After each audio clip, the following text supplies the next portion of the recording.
Uh-huh.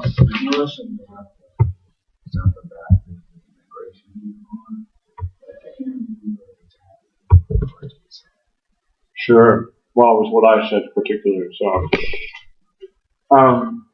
the short version of that is, okay.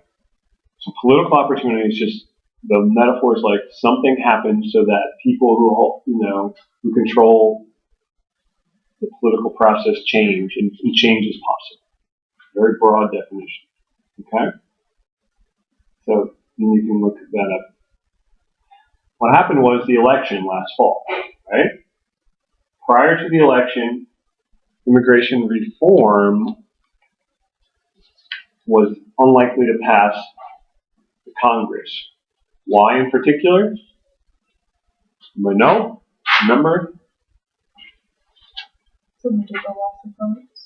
Well, who primarily opposed it is what I'm asking. The Republicans primarily were opposed to it for a variety of reasons, right? Huh? Now, in the election, of course, as you all know, Barack Obama won, defeated John McCain handily, and won the vote of the vast majority of Latinos. Huh? The vast majority, like 7 out of 10. Republicans said, we have a problem going forward. First of all, we lost the election. Let's make sense of that. But going forward, we have a problem at national level elections anyway. Why?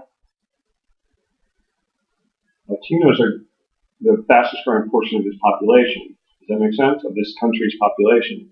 So in the future, Latinos are going to make up a bigger and bigger chunk of the electorate, people who elect people.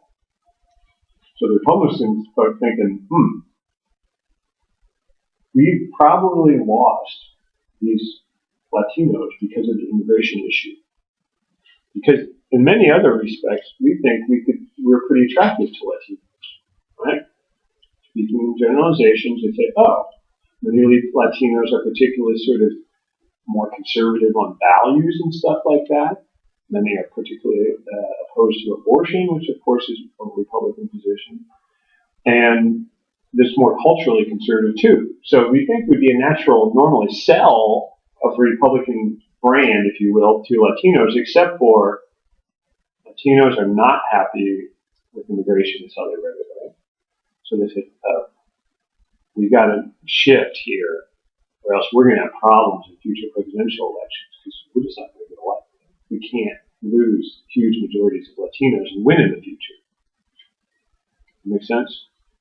So the political thing that changed is that just what we just talked about. The Republicans realized they had to do a shift as a party, okay, or else they're going to be at a competitive disadvantage in the future.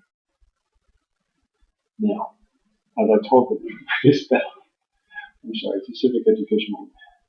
Apparently in the 8:30 class, I talked about that at least more times than I did in the 10:30 class. So I sort of told the 10:30 class, this is one reason why I actually do the question things, because sometimes I'm like, that's a great question. And then I realized, it's not such a good question because maybe it's not so obvious as I thought. Like, when you guys are just completely, some of the best stuff, objective or subjective, you just forgot that or whatever. And you can look it up. But me mentioning this, it's not too likely to be this. Sorry. But I had to tell you, because you need to know. Look around the future leaders of America. You need to understand politics to a certain degree. You don't have to love it or like it or whatever, but you need to understand. Okay, so you got it, hopefully, but don't worry about it too much. And that's what I told the 10th grade. Okay? All right. Sorry I wasted all that time doing the